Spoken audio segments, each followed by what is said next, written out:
woka mona kambalea lelele. Kwambea woka mona kambalea lelele. Kwen.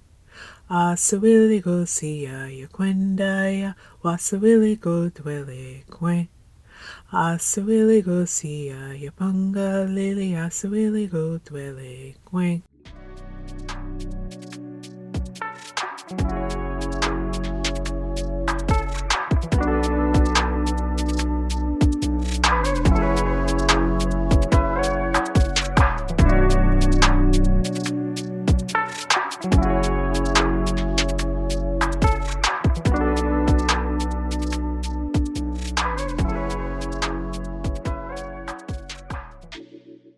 Welcome to Season 2 of Curious Roots. My name is Michelle McCrary, and I'm a descendant of the Gullah Geechee community of Harris Neck, Georgia. Through my maternal line, I'm connected to Harris Neck, and my grandmothers are Margaret Baisden White, Maddie Harris Baisden, Adela Grant Baisden, Catherine King Baisden, Elizabeth Cooper Grant, and Ethel Proctor Harris. I'm kin to the Morans, Dunhams, Thorpes, Spaldings, and probably a few more. In Season 1, we unravel the story of Harris Neck, a thriving Gullah Geechee community destroyed by the venom of white supremacist jealousy and eminent domain. We told that story with a combination of my own personal archival audio and with the help of researcher and genealogist Terry Ward, who specializes in the histories of McIntosh County and the rest of coastal Georgia. If you haven't listened to Season 1, I encourage you to go back and check out those episodes on Spotify, Apple, and wherever else you get your podcasts. This season, we have 3 two-part episodes with some incredible people from the community, including 2 elders, Mr. Winston Relaford and Mr. Griffin Lotson, and a fellow descendant from the community, Adolphus Armstrong, who is doing some amazing familial reconnection work through the help of DNA. Before we get to the interview, I want to acknowledge the passing of Miss Josephine White of Hilton Head, South Carolina. Miss Josephine spent her life holding on to her family's land in the historic community of Jonesville. The land had been in the family for more than a century. Communities on St. Helena and Sapelo Island are continuing to fight the same fight that Miss Josephine did in her life, trying to resist the invasive colonizing forces and their never-ending quest to gobble up the land and erase the people.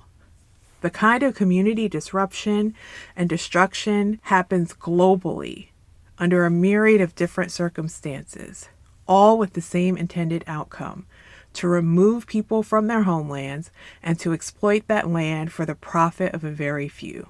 From Turtle Island to Palestine, it's all connected. Now, I'm really happy to share with you my interview with Mr. Winston Relaford.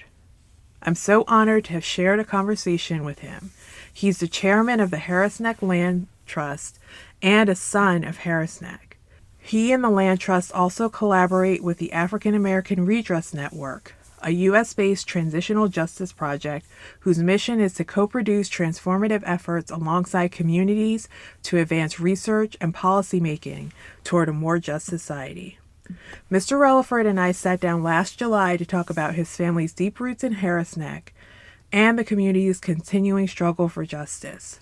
Mr. Relaford's memories of Harris Neck beautifully recall the community's deep connection to the land and how the land nourished the echoes of indigenous West African fishing practices. I hope you enjoyed this interview. Thanks for listening.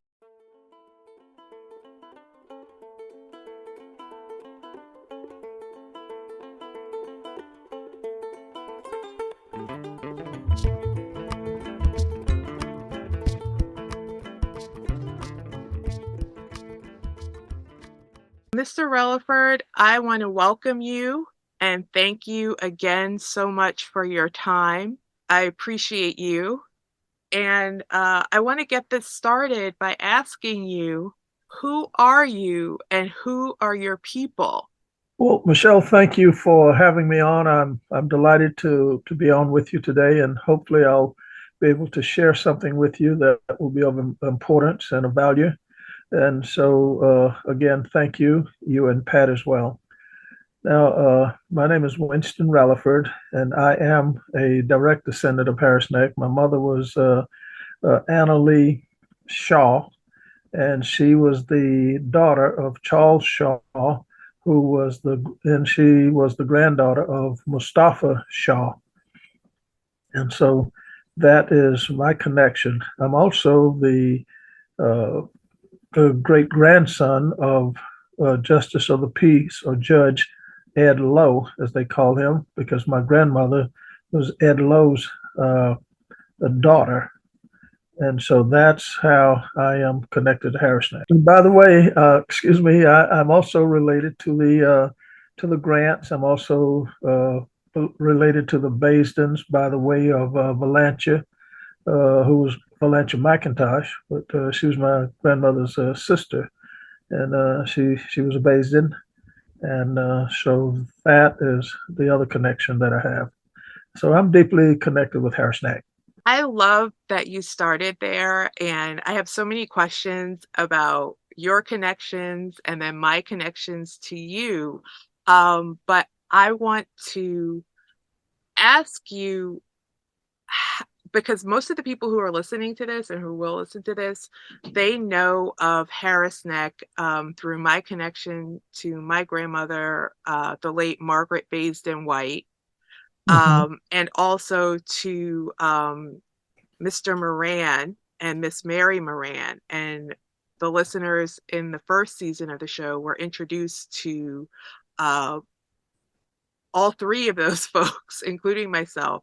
So, can you tell me the moment or when you knew you were connected to all these folks in Harris Neck?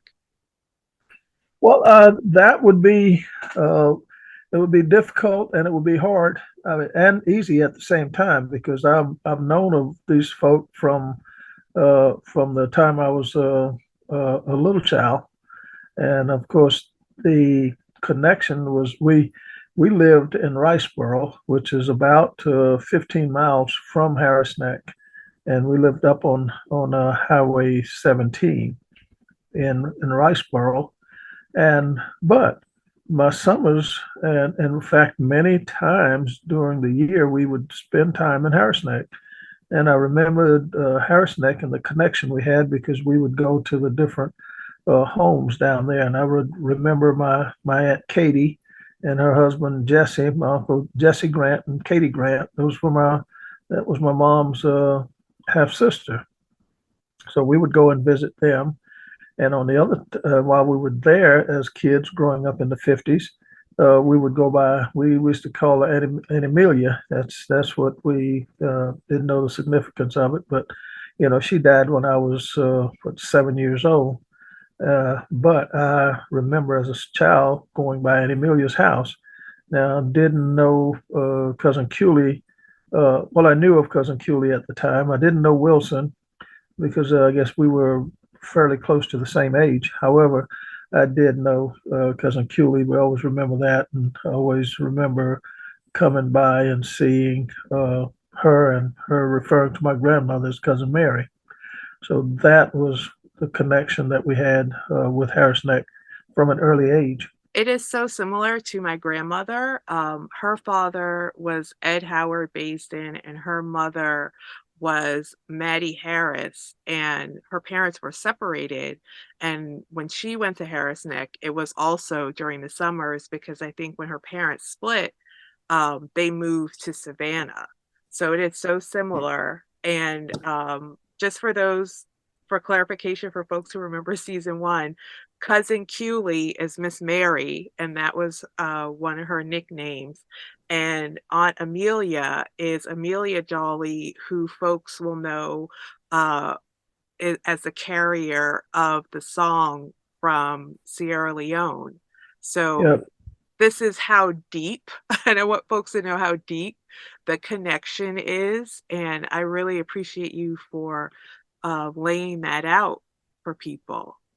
Oh, you're quite welcome. It's We have a rich history, and that history does go deep, and it's I think it speaks to the resilience of a and the faithfulness of a God who saw fit for us to be able to trace our roots all the way back to its to the beginning, and that was very exciting to me, and particularly with the language you cry in that documentary that was done, and also the fact that we had people in our family with enough foresight to preserve certain things, and that song was is an absolute treasure. It really truly is, and, my task from Mr. Moran was to memorize that song, and I have been, making my way to memorizing that song so I can pass it on to my daughter, um, and you kinda bring up the community of Harris Neck and the foresight all of our ancestors had to just hold on to this connection to the continent. And I would love to know, what are your most vivid memories of Harris Neck? What do you remember about the community and what it was like, and the sort of like energy and the things that would go on there? Well, to a small kid coming from off the road, as they would call it, we were up on Highway 17, so we lived on the road. And when we would go to Harris Neck, some of my most vivid memories is going down and and having uh, one thing that I just never forgot was how my aunt Valencia made me feel. She always made me feel special when I came down there, and she would just give me so much respect and paid attention to me. For me, I'm the oldest of 12 kids, so I not that my mom didn't love me, but she didn't have time to sit there and stroke me every day. So Valencia did some stroking for me when I would go down there. And what I would remember about her is walking down that road, sandy road, barefooted, walking through the yards. And of course, the yards were always impeccably cleaned. And the interesting thing about Aunt Valencia's house, she had her kitchen was not connected to the house except through a breezeway and an overhang, if you will, for lack of a better word. It was like uh, a covering that went from the house to the to the kitchen, and it was always different because we would walk through there and she'd always have something for me. She'd give me something when I was there. But I found out later in life that that house was built on the same order that they were built in Sierra Leone, which is what I found when I went to Sierra Leone. The houses are built with the kitchens outside. And then, of course, I found out later that the reason they did that is because if the kitchen caught fire, then you had an opportunity to put it out before it caught the rest of the house on fire. And so the likelihood of a fire would be started in the kitchen. And so I found that so interesting. And then when I went to Africa and then to see that the homes are built that way, even the very, very affluent homes are built with the kitchen away from the house. And I found that very interesting. The other interesting thing about Harris Neck was to go down and listen to Uncle Jesse tell stories. And in fact, I've got a recording of him. He must have talked with me 2 hours or more, just talking about the different people in the Harris Neck community and who was there. And there he told me about my great grandfather Ed Lowe. He told me about my great grandmother Letitia Curry Moore, and it just gave me a history on that. And also the told me we talked about our connections with the Mifflins that lived in Savannah, and also the Basdens. And it was just it was historical for me just to sit and listen to the older people talk, and everybody was related down there. Always remember cousin Sonny Timmons.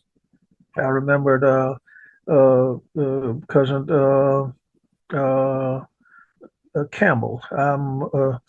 His wife name was Ethel Campbell, and that cousin. Then we had the older people that lived down behind the church in Harris Neck. There was the First AB Church, and there were relatives that I don't recall their names now, but they lived down there. I also remember the just Alonzo, cousin Alonzo Thorpe, who lived down on the river down that lane with his daughter Maud and some of the others there. So my memories of Harris Neck are very vivid on what they had, and I remember all of the handmade boats that were there. I remember the gardens. Everybody had a garden, and things were planted. Uh, and they managed that way. And after I became an adult, then I recognized the independence that Harris Neck represented. So that was very very indicative of my grandmother. She carried that same kind of spirit and that same kind of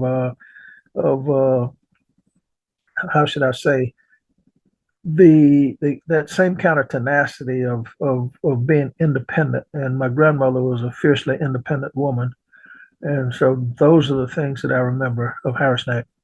I love that, and I'm so glad that we're speaking and that I'm recording you speaking, because a lot of my journey to understanding Harris Neck and the legacy and my ancestors was through recordings that I made and my grandmother made. So the recording of your Uncle Jesse, if you haven't digitized it, I would encourage you to digitize it. And if I may be so bold, I would love to hear it, because I took the time to digitize all of the tapes that my grandma Margaret made, when she finally told me about Harris Neck, and our thing kind of turned into going down to the country, as she called it, and going to speak to folks. And I Mm, got to speak to cousin Evelyn Greer, and mm. that was one of my favorite conversations. And just like, I try not to mourn the elders that I missed. Right, right. And Evelyn is one of those that I miss dearly because I worked hand in hand with her with the Harris Neck Land Trust, and she was a wealth of information. But I love her fierce independence, and I loved her don't quit attitude. That was Evelyn. You could always expect her to give you an encouraging word about not giving up, not stopping, and keeping the movement alive, and doing for ourselves those things that we tend to want to assign to other people to do. She was very adamant about that, which brings about that independent spirit of the people of Harris Neck. And which leads me to another part, Michelle, if I may. Uh, there was the Harris Neck people were fiercely independent, and I talked about it in terms of them being uh, so independent that they were a threat to the white community, and which would bring a part of our history. It would bring to bear on us something that we didn't expect, and it puts us in a where we are today because of that independence.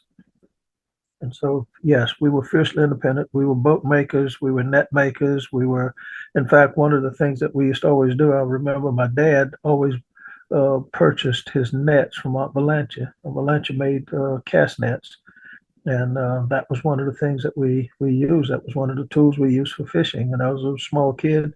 I was too small to throw the net, but I watched my dad throw it until I was big enough to throw it myself. But and he always bought his nets from Aunt Valanche. A lot of people bought nets from Aunt Valanche, and it was the independence there. And just getting in the river, going out and getting oysters, going in the river and cast netting for shrimp, going in the river cast netting for fish, going in the river to hunt. We hunted the river. So the river was the lifeblood to Harris Neck, and they didn't have to leave Harris Neck for very much.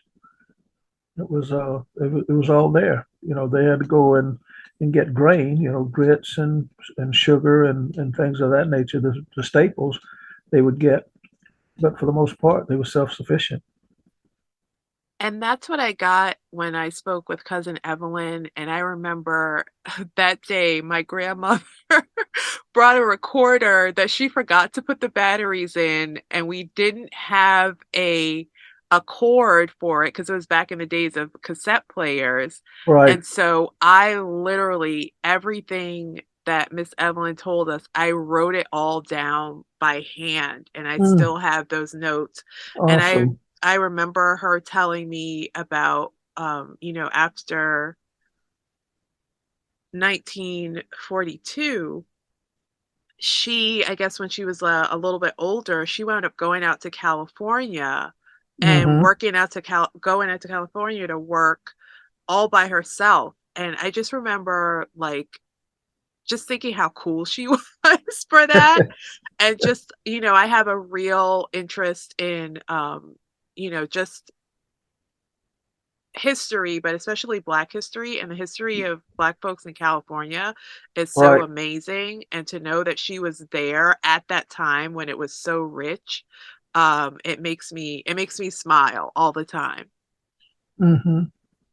And so I just, you're talking about um this fierce independence, and the fierce independence is a threat to the white community, and it's reminding me of so many other incidents in history, you know, particularly the Red Summer, all of the removals across the country of thriving Black communities.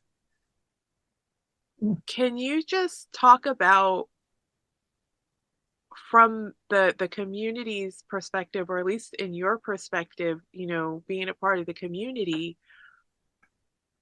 why I can't make sense of white folks and their motivations, but what is it, do you think, really caused the sort of attention to Harris Neck, and it seems like a real concerted effort to just to remove the community and displace it?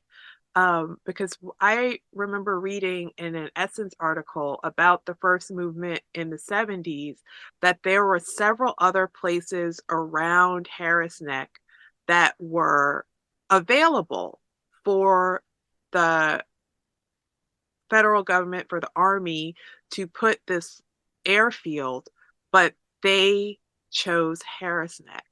Can you talk a little bit about sort of like what was the lead up to that, and why, when they had other space available, did they just choose to target Harris Neck? Well, I think you made a point early on, and you said that it was a concentrated, a concerted effort to target us at that time. Again, I think the independence and not needing them, and we weren't subject to the whims of the powers that be. We had too much independence. Now, the thing that I think may have already been said, but I think it bears repeating. The person that was there was E.M. Thorpe. He owned probably more land on Harris Neck than anybody, but he didn't live on Harris Neck. So many of the people there would either owe him money, or or if they did, they may have borrowed money from him. But I was looking over some of the documents that we looked at.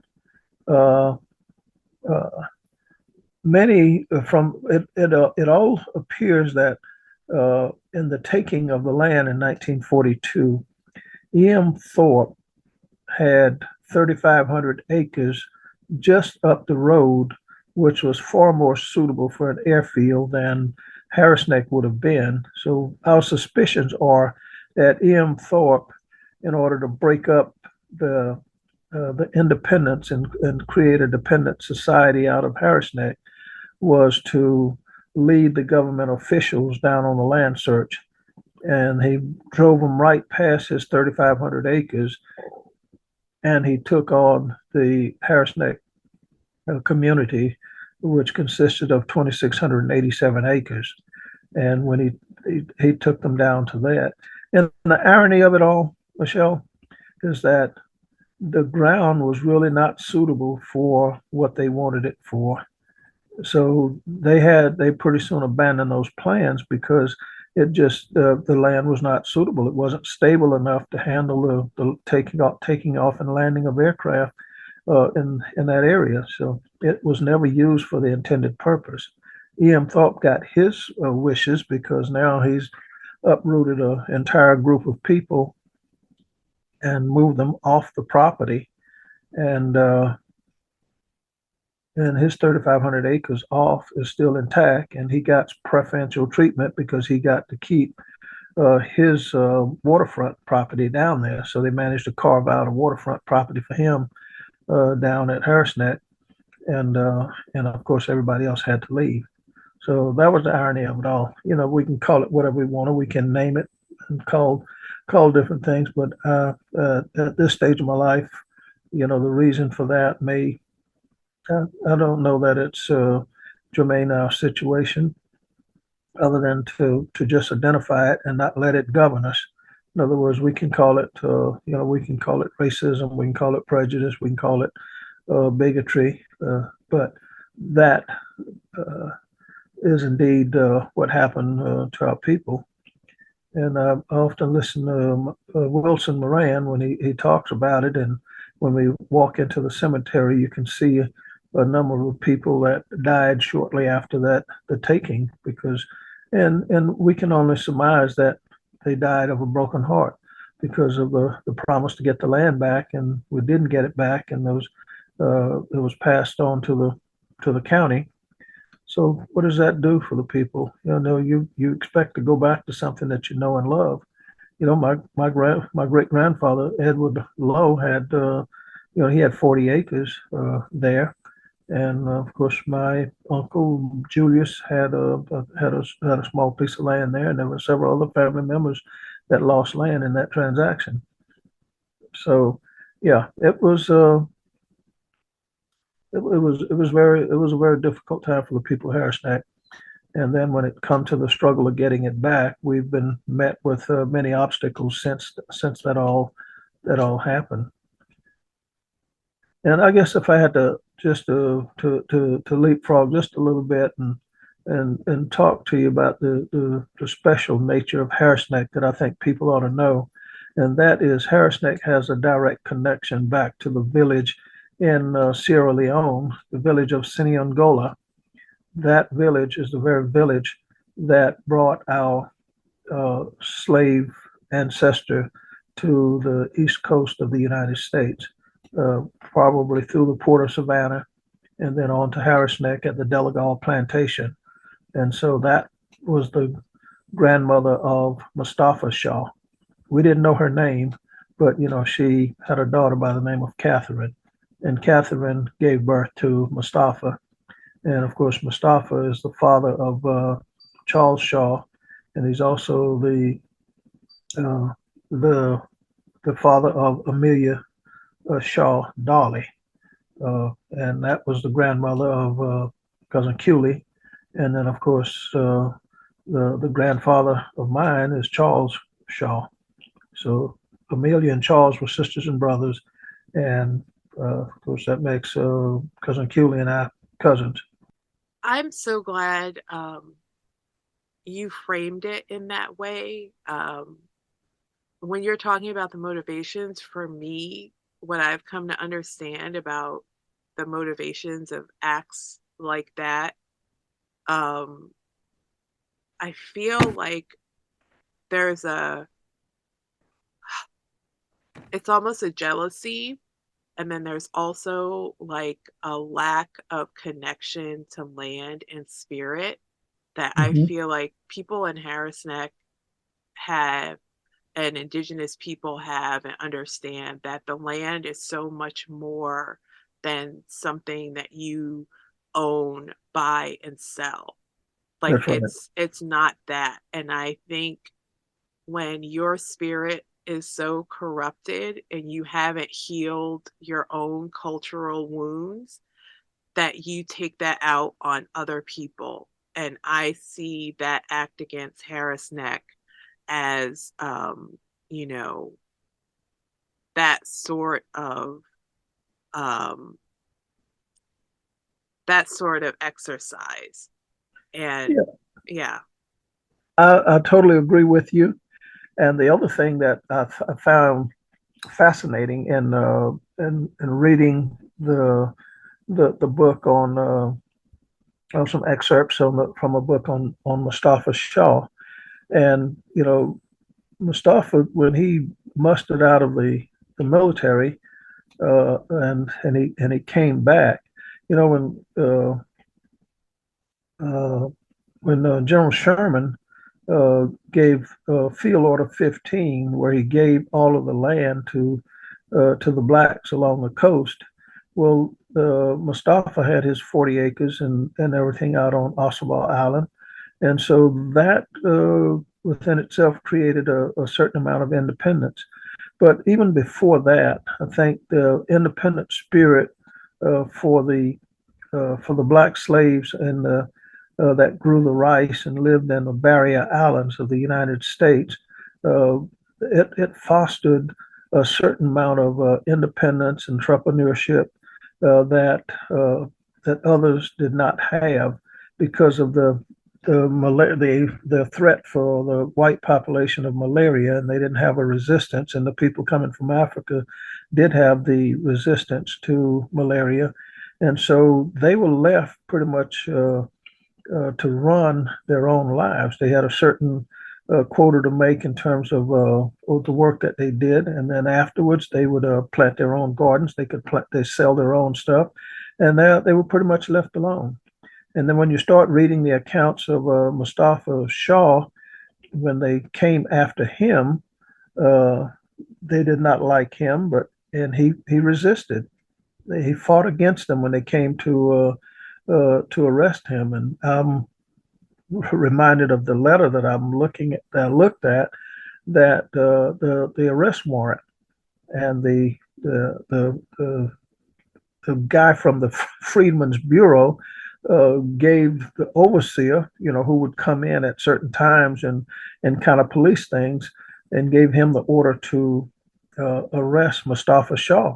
And he told him, he says, and this time failure is not an option. So you either bring him in or we're going to do something else. So, and Mustafa was bound and determined that he was not going to go away peacefully. And of course, as as stories would have it, he had to leave Ossabaw Island in the dark of night in order to get away from the vigilante that they sent after him. So fiercely independent, yes. Bold, yes. Determined, yes. All of those things depicts the character of the people of Harris Neck. And of course, since that time, people in Harris Neck, there have been many, many things that have been done through the people of Harris Neck, you know, and they've made a great contribution to this country. Oh, thank you for coming back to Mustafa Shaw. I just posted a special bonus episode with Terry Ward, and we talk about him in a little more detail because a lot of people were fascinated by him, and he is Yes, fascinating. yes, Um, and that fighting spirit and that spirit of never giving up, I really, really, see that in my own family. And I see, I wish I had more of it in myself, but I do, I do see it in just the way that I live my life now. I don't like being dependent on anything or anyone. I don't like people telling me what to do. And I certainly don't like toiling for other people and not making, not being able to bear the fruits of my own labor. So that's exactly right, and I think we're kindred spirits in that, because all of my entire career, I've in fact since 1981. I never punched a time clock for anybody. I've been self-employed, and part of that was in commission selling for uh, since 1981. I've just not punched a clock. I've worked, and and my attitude was that if I'm to eat, then I'll get it done. I didn't depend on anybody else. Didn't want to depend on anybody else, and didn't need to depend on anybody else. So yeah, and you've got enough of that in you. You just have to be determined that you're not going to, you may go into a fight not sure that you're going to win, but you can just go in there determined not to lose. And that's my attitude toward it, and my history, and with my family. When I look at the people in our family, they lived off the land, and they made a living off the land. Many of them put kids through school for what seemed to be a meager existence, but it turned out to be a very rich existence. Thank you so much for listening to Curious Roots. Part 2 of my interview with Winston Relaford will be up next week. Learn more about Harris Neck at harrisnecklandtrust.org and find out more about their work with the African American Redress Network at redressnetwork.org. Learn more about Black coastal communities from North Carolina to Florida at GullaGeechee-Corridor.org. You can support Gullah Geechee communities on St. Helena and Sapelo Islands by following Protect St. Helena at protectsthelena.com and Saving Our Legacy Ourselves solo at savingourlegacyourself.org. All links are in our show notes. Thanks to Mr. Winston Relaford for his generosity and his dedication to the Harris Neck movement. Thank you to my relatives who are now with the ancestors, Miss Mary Moran, Cousin Evelyn Greer, Cousin Bob Thorpe, Cousin Chester Dunham, my father Rodney Clark, my grandfather Rufus White, and my grandmother Margaret Baisden White. You can rate, review, and subscribe to Curious Roots on Apple Podcasts or Spotify. You can also listen to episodes on our website, CuriousRootsPod.com. Season 2 of Curious Roots is produced by Moonshadow Productions and with the generous support of Converge Collaborative. Thank you so much for listening.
Nandu jera kante ge di nyoma jamana betanya